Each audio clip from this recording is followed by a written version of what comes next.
Hey friends, you're listening to the Daily Treasure podcast produced by Mark Inc. Ministries. I'm Sharon Betters, and what a privilege it is for me to narrate the devotions written by my friend and our guest writer, Andrea Mayer. We are wrapping up our Christmas series called Journey to Christmas with the Midwives of the Messiah, and today's devotional is called Where is Jesus? Where am I? Today's treasure is Luke chapter 2, verse 49. And he said to them, "Why did you seek me? Did you not know that I must be about my Father's business?" Jesus is lost, but is he? Have you ever lost one of your children? I am the mother of 4 boys, and I have had this experience numerous times. One such time was at Disney World, before cell phones, and we had to break up in teams to search. I can say that regardless of the magical backdrop, I was terrified until I found my son. Jesus was 12 years old when Joseph and Mary caravanned from Nazareth to Jerusalem to celebrate the Passover.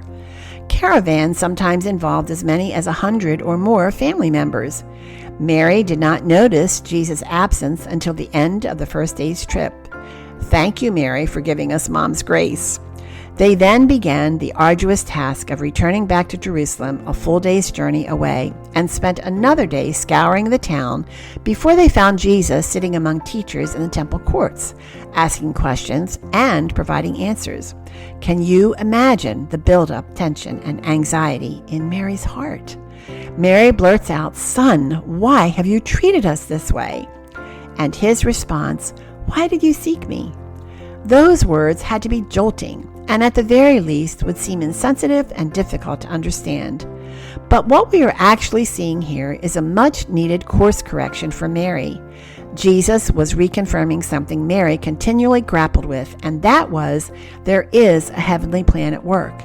He was making it clear that his relationship to his mother was subordinate to his relationship with his Father. I so often need a course correction. I have the tendency to keep my hands on my circumstances to try and control them to my desired outcome. Then when things go topsy-turvy, I turn and wonder where God is. I can't find you, Jesus. That is because it was me who was lost, as I created my own plan on how my life should be and how God fits into it based on my terms. I will never forget the 5 years I spent every weekend visiting my son in prison. I looked around this foreign country and I could not figure out how I got there. It was in that very place I learned how to put into practice what it meant to be about my Father's business. There was so much hopelessness in the people around me, families and inmates alike, embittered people, cursing, grumbling, and crying out in anger, and so many without a faith base. It was in that dark environment my eyes began to see, truly see. It was there I remembered a prayer I had piously said for years. Lord, may I see with your eyes, hear with your ears, and feel with your heart. Gradually, through the renewing of my mind, prison became a mission field. I began to see God's hand every step of the way.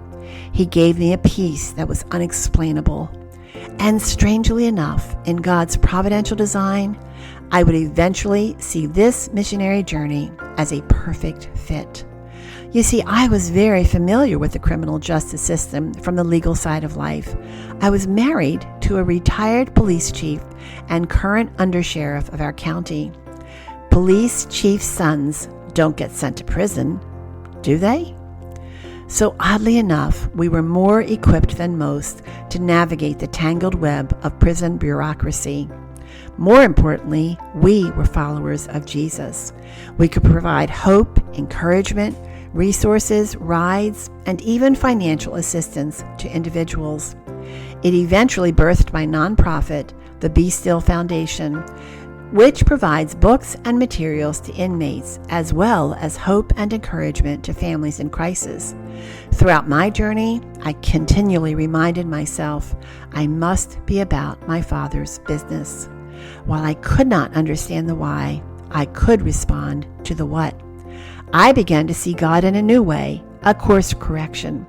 The prison land plowed deeply into the recesses of my heart, making it more fertile to see people's needs. It was in those long lines at the gates, with armed guards in the tower and undignified pat-downs at the door, where God stripped away the pride that continually tripped me up.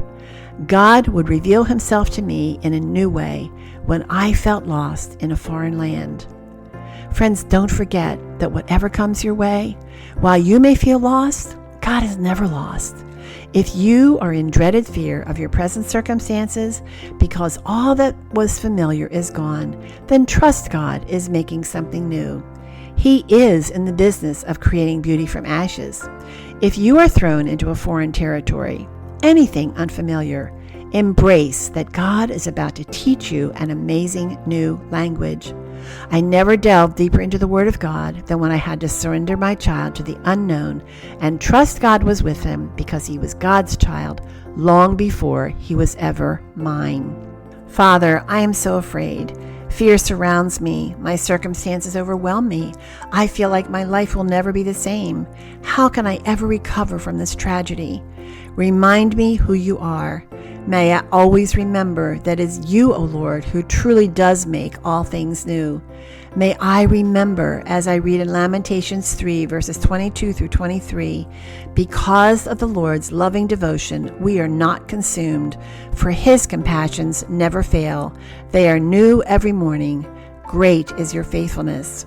Open our hearts to hear your voice. Help us to find you in everything that comes our way. I submit all the broken pieces of my life into your hands, and I trust that you will carry me through and be glorified in the process. Friends, thanks so much for joining us for the Daily Treasure podcast. You know, every day we send out this podcast every single day of the year. Every single day of the year, we also send out an email with the devotional. And we do it because we want to help one another walk by faith by turning our hearts toward Jesus through his word. But you know, even though it's free to those who access it, it isn't free. There are production costs. And we would appreciate so much if you would help us underwrite those costs. For every gift that you give, we are going to donate a copy of Treasures in Darkness to a local funeral home. And not only will they receive a book, but they're going to receive a beautiful grief care package that they can give to those who are deeply grieving, especially over the loss of a child. So your gift is not only underwriting the Daily Treasure devotional, but it is also helping a brokenhearted parent lean into the love of Jesus. You can safely give by going to markinc.org. That's markinc.org.